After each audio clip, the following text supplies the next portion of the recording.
الحمد لله نحمده ونستعينه ونستغفره ونؤمن به ونتوكل عليه ونعوذ بالله من شرور أنفسنا ومن سيئات أعمالنا من يهده الله فلا مضل له ومن يضلله فلا هادي له ونشهد أن لا إله إلا الله وحده لا شريك له ونشهد أن سيدنا ومولانا محمدا عبده ورسوله أما بعد فأعوذ بالله من الشيطان الرجيم بسم الله الرحمن الرحيم قال الله سبحانه وتعالى وَلْتَكُنْ مِنْكُمْ أُمَّةٌ يَدْعُونَ إِلَى الْخَيْرِ وَيَأْمُرُونَ بِالْمَعْرُوفِ وَيَنْهَوْنَ عَنِ الْمُنْكَرِ وَأُولَئِكَ هُمُ الْمُفْلِحُونَ صدق الله العلي العظيم. وقال الله سبحانه وتعالى وَالْمُؤْمِنُونَ وَالْمُؤْمِنَاتُ بَعْضُهُمْ أَوْلِيَاءُ بَعْضٍ يأمرون بالمعروف وينهون عن المنكر ويقيمون الصلاة ويؤتون الزكاة ويطيعون الله ورسوله أولئك سيرحمهم الله إن الله عزيز حكيم صدق الله العلي العظيم. معزز سامعین، قابل احترام بزرگوں،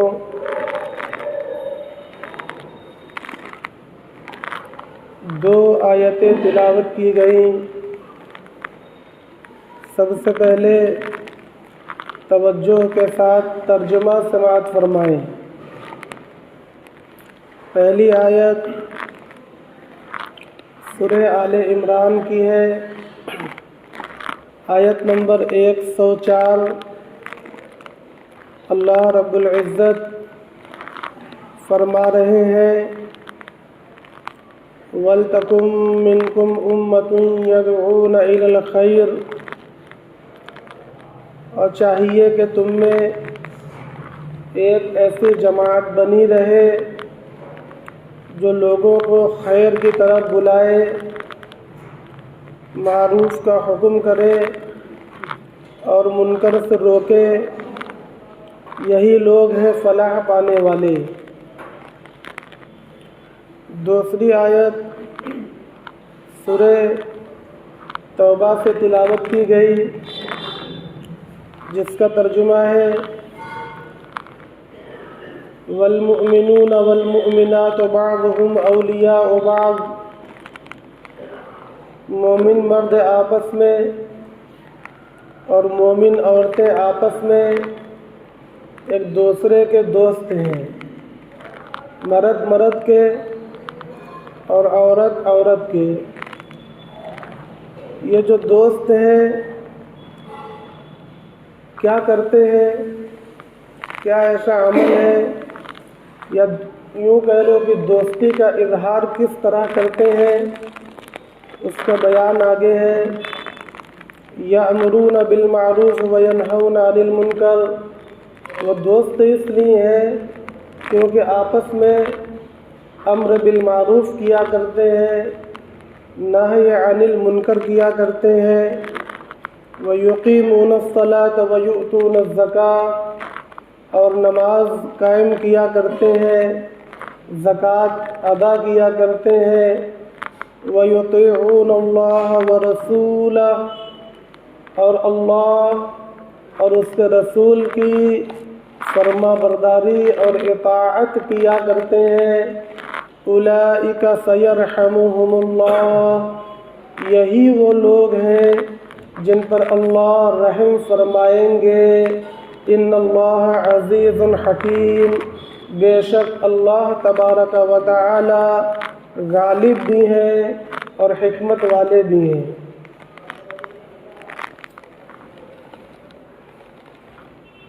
ایک مثال میں عرض کرنا چاہتا ہوں، وہ یہ کہ آگ ایک ضروری شے ہے، اس کے بغیر زندگی کا گزارنا محال ہے، مگر یہی آگ جب بے لگام ہو جائے، جب قابو کے باہر ہو جائے تو نہایت تباہناک اور خطرناک چیز ہے۔ آگ لگ جاتی ہے اور آگ بالکل کور چشم ہے، نابینا، ناشناس، عدم ناشناس، کسی کو پہچانتی نہیں ہے، نہ غریب کو، نہ امیر کو، نہ معذور کو، نہ صحیح سالم کو، نہ بچوں کو، نہ بوڑھوں کو، نہ مظلوموں کو، نہ ظالموں کو، جس کا گھر پائے گی جلا دے گی۔ مگر آگ جب لگتی ہے، آگ اگر پڑوس میں لگ جاتی ہے تو اس کو بجھانے کے لیے سبھی لوگ دوڑتے ہیں، کتنی پرانی دشمنی کیوں نہ ہو، عداوت کیوں نہ ہو، اختلاف کیوں نہ ہو، بگاڑ کیوں نہ ہو، لیکن پڑوس میں آگ لگ جائے تو ہر آدمی اس کے بجھانے کی اپنی ہمت بھر کوشش ضرور کرتا ہے۔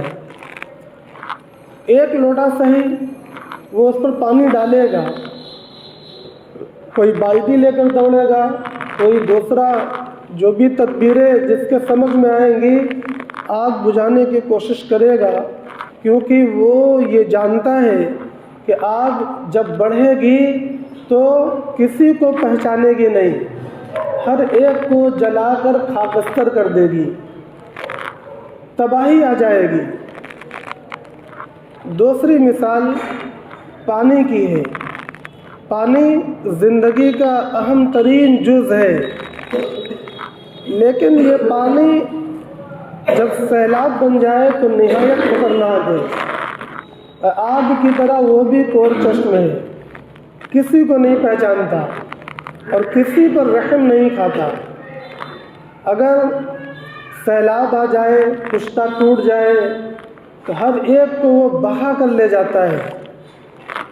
اگر یہ معلوم ہو جائے گاؤں والوں کو کہ پشتہ ٹوٹنے والا ہے، باندھ ٹوٹنے والا ہے، یا تو وہ گاؤں کو خالی کر دیں گے یا پشتے کو تھامے رکھنے کی تمام تدبیریں اختیار کر لیں گے کہ کسی طرح یہ پشتہ ٹوٹنے نہ پائے، کیونکہ اگر وہ ٹوٹا اور پانی کا سیلاب آیا تو پھر کسی کا بچنا مشکل ہو جائے گا، حالات سنگین ہو جائیں گے۔ یہ آگ اور پانی کی مثال میں نے اپنے بیان کو سمجھانے کے لیے دی ہے۔ کیا سمجھانا ہے؟ وہ سمجھانا ہے برائی اور بے حیائی کے بارے میں۔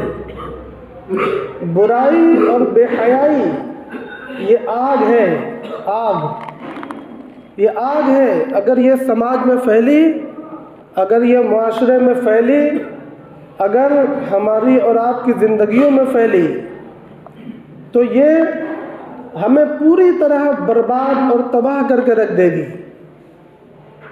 اور یہ کسی کو پہچانے گی نہیں کہ آپ عالم ہیں، آپ حافظ ہیں، آپ عابد ہیں، آپ متقی ہیں، یا آپ بہت سیدھے سادے ہیں، آپ نہایت پرہیزگار ہیں۔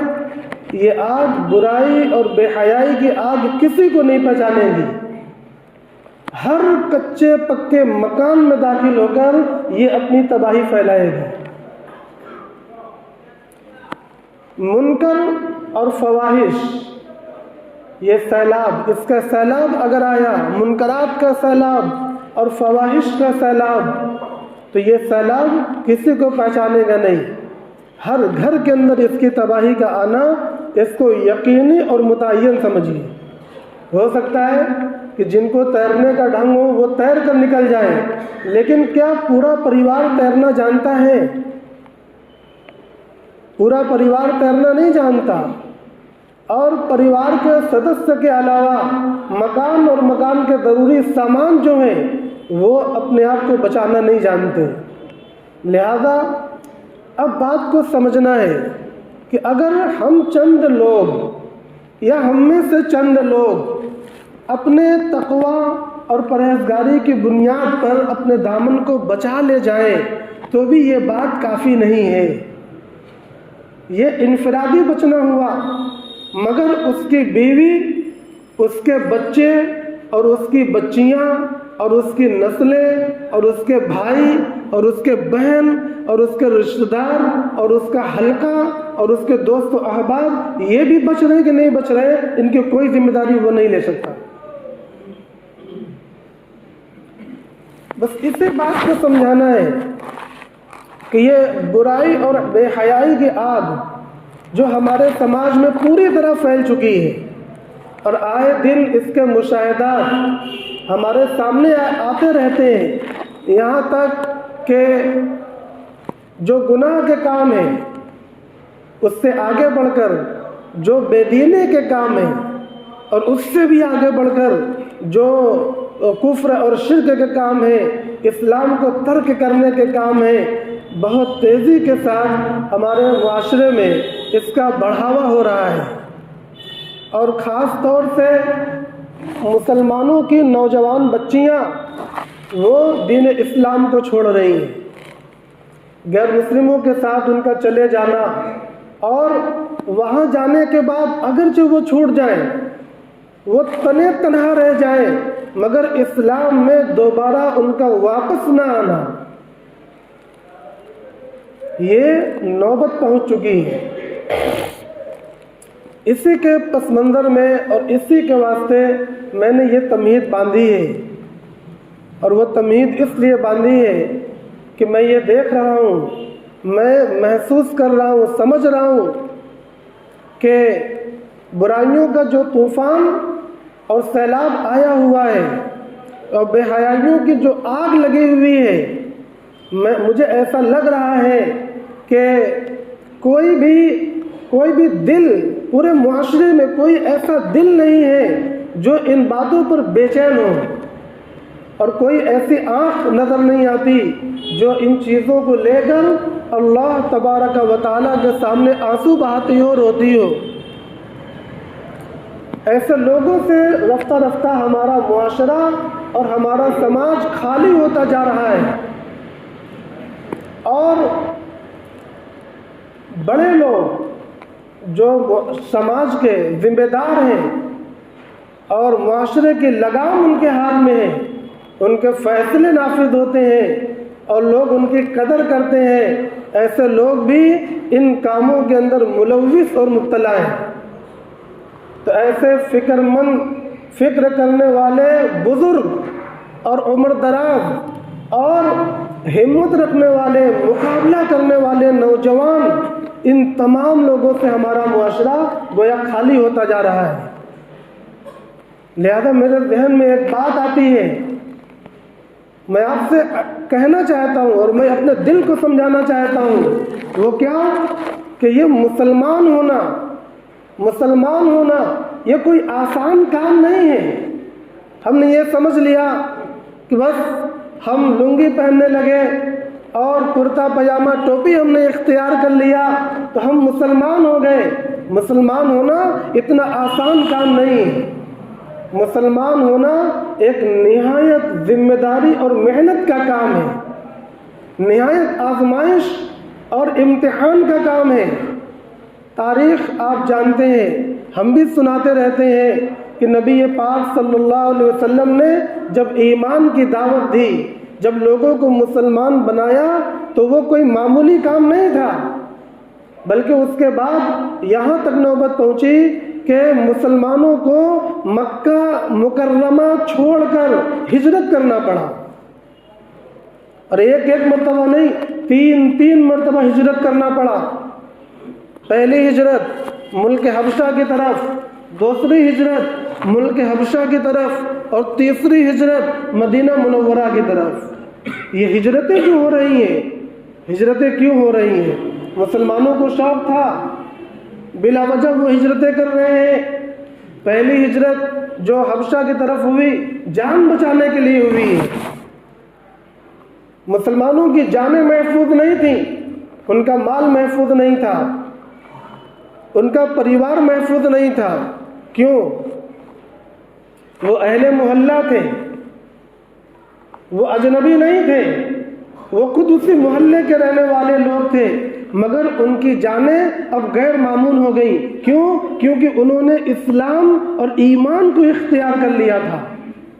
وہ اپنے معاشرے اور اپنے سماج کی برائیوں کے مقابلے میں اب ڈٹ گئے تھے، ثابت قدم ہو گئے تھے۔ انہوں نے ٹھان لیا کہ اب اللہ کے سوا کسی کی عبادت نہیں کرنا ہے، اور انہوں نے اس بات کو ٹھان لیا کہ اب بے حیائی اور برائی کے ساتھ طواف نہیں کرنا ہے۔ انہوں نے اس بات کو ٹھان لیا کہ ہمیں اللہ اور اس کے رسول کی ہر بات کو ماننا ہے اور اس کے خلاف بال بھر بھی نہیں جانا ہے۔ انہوں نے اس بات کو مان لیا کہ ہمیں محمد الرسول اللہ صلی اللہ علیہ وسلم کی باتوں کے خلاف نہیں جانا ہے۔ بس یہی مصیبت بن گیا۔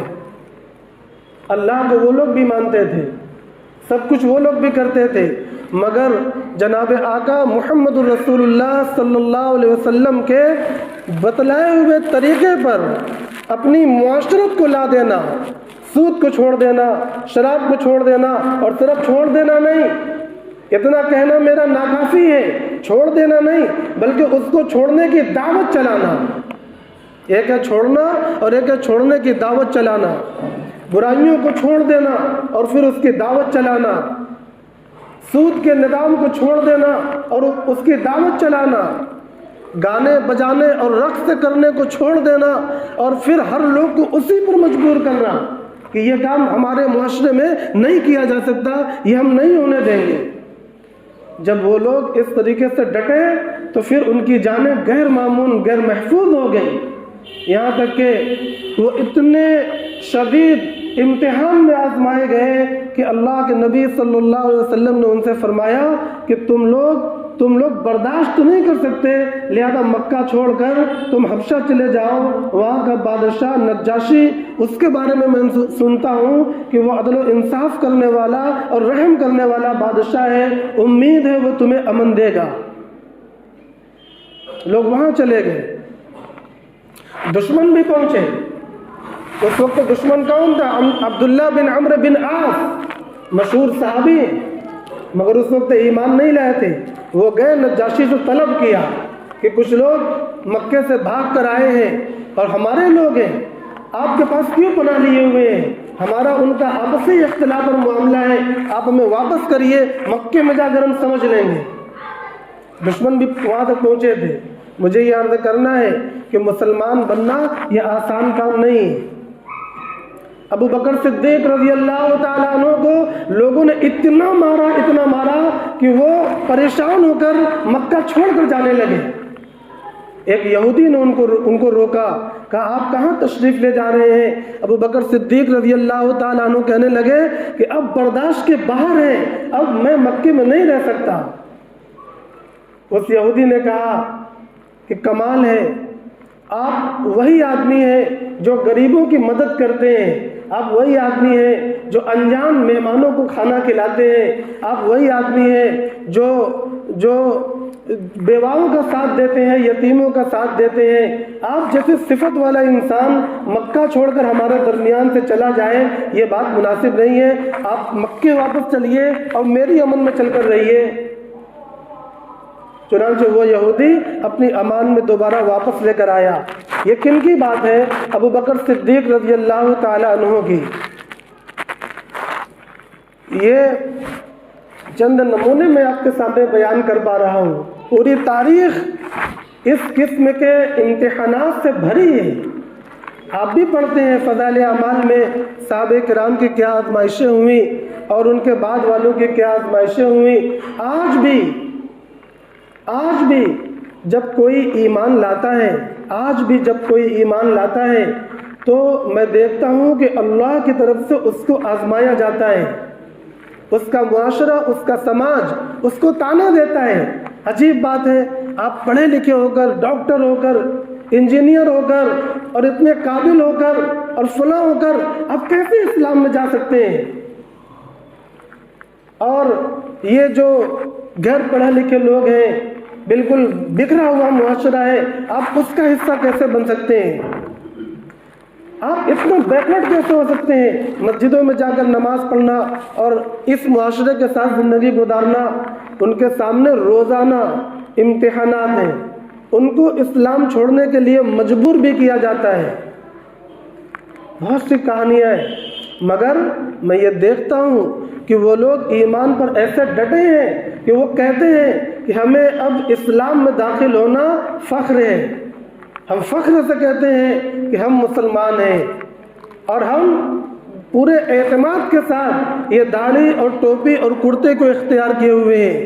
اور اگر کوئی خاتون ایمان لے آتی ہے اور وہ نقاب لگاتی ہے تو اس کا پورا خاندان، پوری رشتہ داریاں اور پورے حلقے اس کو اپنے سوال کا نشانہ بناتے ہیں، اور پر اعتماد ہو کر وہ بولتی ہے کہ مجھے اور میرے اللہ اور رسول کو نقاب پسند ہے، تو تمہیں اس پر کیا اعتراض ہے؟ اس کے علاوہ بھی ان کے دلوں کو دکھایا جاتا ہے، ان کی کمزور رگوں پر ہاتھ رکھا جاتا ہے، مگر وہ اللہ کے سامنے اپنی فریاد رکھتے ہیں، اللہ سے اپنا شکوہ شکایت کرتے ہیں۔ وہ ذرا سا بھی وہ ان کے قدم لغزش نہیں کھاتے۔ کیوں؟ کیونکہ جب وہ اسلام پر آئے تو ان کے سامنے آزمائشیں اور امتحانات بھی آئے، جس کی وجہ سے ان کا ایمان مضبوط ہو گیا، لہذا وہ جم گئے۔ مگر ہم جو پیدائشی مسلمان ہیں، ہم جو شروع سے اسلام کے اندر داخل ہیں، ہمارے حالات ایسے ہیں کہ ہم مسلمان تو ہیں، نام کے مسلمان تو ہیں، مگر اعمال کے اعتبار سے عملاً ہم اسلام کے خلاف ہیں۔ لہذا ہم یہ دیکھیں کہ رشوت لینا اور سودی معاملہ کرنا، کیا کہیں سے اس کی گنجائش ہے؟ یعنی میں یہ بتانا چاہتا ہوں کہ وہ منکرات اور وہ فواحش اور وہ اکبر الکبائر گناہ جو امت کے اندر متفق علیہ گناہ ہے، کسی کو اس میں شک نہیں، کسی کو اس میں اختلاف نہیں، ان گناہوں کو بھی ہم لوگ بالکل معمولی اور عام سمجھ کر کرتے ہیں، بلکہ ہمارے معاشرے کے اندر وہ رائج ہے۔ وہ منکرات ہمارے معاشرے کا حصہ ہیں۔ مثلا نام و نمود اختیار کرنا، شادیوں کے اندر جو فضول اور بیجا اسرافات ہوتے ہیں وہ بھی اس میں شامل ہیں، اور ہم پورے اعتماد کے ساتھ اس کو اپنے معاشرے کا حصہ آج بھی بنائے ہوئے ہیں۔ اور ہمارے حال ان یہودیوں کے ہیں جن کے بارے میں حدیث شریف میں آیا کہ وہ اپنے لوگوں سے یہ کہتے تھے کہ یہ کام حرام ہے، اور اگلے دن صبح جب ان کی دعوت ہوتی تھی تو وہ اسی حرام کام کے اندر وہ شریک ہو کر کھاتے پیتے تھے۔ ہم لوگوں کے حالات ایسے ہو کر رہ گئے ہیں۔ اسی طریقے سے گانا بجانا، ٹی ویاں گھروں میں ہیں، اور میں سمجھتا ہوں کہ اس پر گانے بجانے، فلمیں اور تمام وہ واہیات اور فواحش چیزیں دیکھی جاتی ہیں جس کا شریعت میں حرام ہونا اور متفق علیہ ہے، جس کی حرمت میں اور جس کی عدم حلت میں اور جس کے عدم جواز میں کوئی شک اور شبہ نہیں ہے، جس کی حرمت قرآن مجید کی آیتوں سے اور احادیث مبارکہ کے تواتر سے ثابت ہے۔ ان حرمتوں کو بھی، ان فواحش و منکرات کو بھی ہمارے معاشرے کا حصہ بنایا گیا ہے۔ نکاح کے اندر، طلاق کے اندر اور جہیز اور دیگر رسم و رواج بہت سے اسی زمرے میں آتے ہیں۔ انصاریوں کو چھوڑ کر جو ذرا سے بھی اپنی برادری کو بدلے تو وہاں جہیز کے مطالبات ہیں، لڑکی والوں پر ڈیمانڈیں ہیں۔ یہ ہماری کتابوں میں لکھے ہیں کہ رشوت ہے، اور رشوت یہ گناہ کبیرہ ہے، اور بہت سے اس طرح کے گناہ ہیں جو شاید ہم سے بہتر آپ جانتے ہو۔ ہم ان تمام چیزوں کو اپنے معاشرے میں روز ہوتا ہوا دیکھتے ہیں، اور آج کل اس میں اس کو بھی ایڈ کر لیجیے، جو سوشل میڈیا پر ریل چل رہے ہیں، لوگ ڈانس کر کر ریل بنا رہے ہیں یا دیکھ رہے ہیں، اور نوجوانوں، لڑکوں اور عورتوں کے ہاتھوں میں موبائلیں دی گئی ہیں، وہ نہ جانے اس میں کیا کیا دیکھ رہے ہیں، یہ بھی آج ہمارے معاشرے کا حصہ بن چکا ہے۔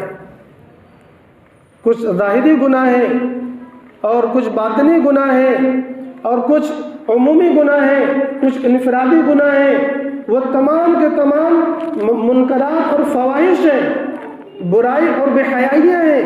یہ آگ اور سیلاب بن کر ہمارے معاشرے کو گھیر چکے ہیں، اس میں پورا معاشرہ جل رہا ہے، خاکستر ہو رہا ہے، اور پانی کی طرح یہ برائیاں عام ہو چکی ہیں، ان کے تھپیڑوں میں ہم لوگ بہہ رہے ہیں، مگر کسی دل کے اندر لرزش نہیں ہے، کسی آنکھ میں آنسو نہیں ہے، کوئی اس کے خلاف آواز بلند کرنے کے لیے تیار نہیں ہے، منصوبہ بنانے کے لیے تیار نہیں ہے۔ ہر آدمی بس نگاہ کو جھکا کر ان کو بڑے آرام سے برداشت کرتا چلا جا رہا ہے اور یہ سمجھتا ہے کہ ہم صاحب مسلمان ہیں۔ میں نے بتلایا مسلمان ہونا یہ کوئی آسان کام نہیں ہے، یہ مشکل کام ہے، اور جو کام جتنا عظیم ہو اس کو اتنا مشکل ہونا چاہیے، یہ عقل میں آنے والی بات ہے۔ اس کے اندر مشکلات کیا ہیں؟ اس کے اندر مشکلات یہ ہیں کہ یہ دین ایسا ہے جو ہر پورے مسلمان کو ایک یونٹ مانتا ہے، یہ دین ایسا ہے جو پوری دنیا کے مسلمانوں کو ایک یونٹ مانتا ہے۔ بات سمجھ میں آئی؟ اس کا معنی یہ ہے، ایک یونٹ کا معنی یہ ہے کہ جیسے آپ کا بدن ہے وہ ایک یونٹ ہے، اگر سر میں درد ہوگا تو پورا بدن آپ کا کام کرنا چھوڑ دے گا، بدن کے کسی حصے میں تکلیف ہو جائے پورا بدن اس سے متاثر ہو جاتا ہے۔ اسی طریقے سے رسول اللہ صلی اللہ علیہ وسلم نے ہم کو یہ سمجھایا ہے کہ پوری امت ایک یونٹ ہے، کہیں پر کچھ بھی ہوگا اس کا اثر اگر ہمارے اوپر نہیں پڑتا تو گویا ہم سچے پکے مسلمان نہیں ہیں۔ وجہ یہ ہے کہ ہم امت رحمت للعالمین کے، یہ وجہ ہے، ہم امت ہیں رحمت للعالمین کے، جو پورے عالم کے لیے رحمت بنا کر بھیجے گئے۔ کہیں پر کچھ بھی ہوتا تھا نبی پاک صلی اللہ علیہ وسلم اس کا سب سے زیادہ اثر قبول فرمایا کرتے تھے، اور آج ہم لوگ ایک دوسرے سے بیگانے ہیں، لاپرواہ ہیں اور کٹے ہوئے ہیں، ایسا لگتا ہے جیسے قطع تعلق چل رہا ہو، اس طریقے سے ہم لوگ زندگی گزار رہے ہیں۔ محترم بھائیوں اور دوستوں، یہی وجہ ہے کہ ہمارے پڑوسی کے یہاں جب گانا بجتا ہے تو ہم اپنا کان بند کر لیتے ہیں کہ صاحب ہم سے کیا مطلب۔ نہیں، آپ یہ ہرگز نہ سوچیں کہ ہم سے کیا مطلب، آپ کا پڑوسی اور آپ ایک ہی ہیں، ایک یونٹ ہیں۔ اگر وہ گناہ میں مبتلا ہے اور آپ اس کو روکنے کے لیے نہیں جاتے، آپ اس کو روکنے کے لیے نہیں جاتے تو آپ بھی گنہگار ہیں، قیامت کے دن آپ بھی پکڑے جائیں گے۔ کیا دلیل ہے؟ دلیل میں آپ کو بتلا رہا ہوں، میں نے خطبے کے اندر آیت پڑھی وَلْتَكُن مِّنكُمْ أُمَّةٌ يَدْعُونَ إِلَى الْخَيْرِ، اور چاہیے کہ امت کے اندر ایسی جماعت بنی رہے جو خیر کی طرف دعوت دے، وَيَأْمُرُونَ بِالْمَعْرُوفِ وَيَنْهَوْنَ عَنِ الْمُنكَرِ، امر بالمعروف کرتی رہے اور نہی عن المنکر کرتی رہے۔ جب وہ ایسی امت ہوگی اولئک هم المفلحون، تو یہی کامیاب ہوں گے، ورنہ کامیاب نہیں ہوں گے۔ اتنی واضح آیت آئینے کی طرح صاف شفاف اللہ کی عبارت اور حکم، اس کے آنے کے بعد بھی اگر ہماری زندگی میں انقلاب نہیں آتا، اگر ہماری سوچ اور فکر میں تبدیلی نہیں آتی، تو ہمیں یہ سمجھنا چاہیے کہ ہمارے دل پر اور ہمارے ذہن پر اور ہماری روح پر شیطان کا قبضہ ہے، اس نے پردہ ڈال رکھا ہے، لہذا ہمارے دل میں حق بات اترتی نہیں، ہمارا کان حق بات سننے کے لیے تیار نہیں ہے، اور ہماری آنکھیں حق بات دیکھنے کے لیے آمادہ نہیں ہے۔ یہ ان کی صفات ہے جو قرآن مجید میں اللہ نے کافروں کے لیے بیان کی ہیں۔ اللہ تبارک و تعالی نے فرمایا والمؤمنون والمؤمنات بعضهم اولیاء بعض، مومن مرد اور مومن عورتیں آپس میں ایک دوسرے کے دوست ہیں، آپس میں ایک دوسرے کے دوست ہیں، پوری دنیا کے، نہ ملک کا اور نہ اقلیم کا کوئی بھی رکاوٹ، کوئی بھی پردہ نہیں ہے۔ ایک مسلمان جو بنارس کی اس مسجد میں بیٹھا ہوا ہے اور ایک مسلمان جو دنیا کے کسی آخری کونے کی مسجد میں بیٹھا ہوگا، وہ دونوں کے دونوں آپس میں دوست ہیں اور بھائی بھائی ہیں، اور ان کے کچھ حقوق ہیں، ان کے کچھ کام ہیں، جو حقوق اور کام اللہ نے یہیں پر بیان کیا ہے۔ فرماتے ہیں اللہ تبارک و تعالی یأمرون بالمعروف وینہون عن المنکر ویقیمون الصلاۃ ویؤتون الزکاۃ ویطیعون اللہ ورسولہ، یہ 5 کام اللہ نے گنوائے: امر بالمعروف، نہی عن المنکر، اقامت صلاۃ، ادائے زکوٰۃ اور اطاعت اللہ و رسول۔ آگے فرمایا اولئک سیرحمہم اللہ، یہی وہ لوگ ہیں جن پر اللہ رحم فرمائیں گے۔ ان اللہ عزیز حکیم، اور یہاں رحم کا معنی اور وہاں فلاح کا معنی یہ آخرت کے اندر قید نہیں ہے، دنیا کے اندر بھی اسی سے کامیابی ہے، اور دنیا کے اندر بھی اسی سے رحم ہے، اور آخرت کے اندر بھی اسی سے کامیابی ہے، اور آخرت کے اندر بھی اسی سے کامیابی ہے، رحم ہے۔ اس بات کو بہت اچھے طریقے سے سمجھ کر دل و دماغ کے اندر اتارنا چاہیے۔ آج ہم لوگ بار بار فکر مند ہوتے ہیں ہماری لائٹیں کٹ جائیں گی، مولوی صاحب دعا کیجئے، آپ کے دعا کی ضرورت ہے۔ لوگ اس طرح کہتے ہیں کہ آپ کی دعا کی ضرورت ہے، ان کے پاس جاتے ہیں، ان کو بزرگ سمجھتے ہیں تو ان سے کہتے ہیں آپ کی دعا کی ضرورت ہے۔ میں یہ کہتا ہوں کہ دعا کی ضرورت یقیناً ہے، مگر اس سے پہلے کہ بہت سے کاموں کو چھوڑ کر آپ اور ہم دعا کی درخواست کرنے لگ گئے۔ اس سے پہلے کے بہت سے کام ہیں، وہ کام کیا ہے؟ نمبر 1 یہی امر بالمعروف اور نہی عن المنکر، اقامت صلاۃ اور ادائے زکوٰۃ، اور اللہ اور اس کے رسول کی فرمانبرداری، جس میں سچ بولنا اور جھوٹ سے پرہیز کرنا، جس میں برائیوں سے رکنا، بے حیائیوں سے رکنا، تمام منکرات و فواحش سے رک جانا، اور تمام لوگوں اپنے معاشروں کو روک دینا، جس میں یہ بھی ہے کہ جب ہم وعدہ کریں تو وعدہ خلافی نہ کریں، جس میں یہ بھی ہے کہ جب ہم تولیں تو صحیح تولیں، جس میں یہ بھی ہے کہ جب ہم بیچیں تو صحیح بیچیں، اس میں ملاوٹ نہ ہو، جس میں ہمارے تمام معاملات آتے ہیں، ہمارے تمام اخلاق آتے ہیں۔ ہماری دعا اور ہماری توبہ اس وقت تک قبول نہیں ہوگی جب اپنے اخلاق کو سدھار کر ہم نہیں آئیں گے۔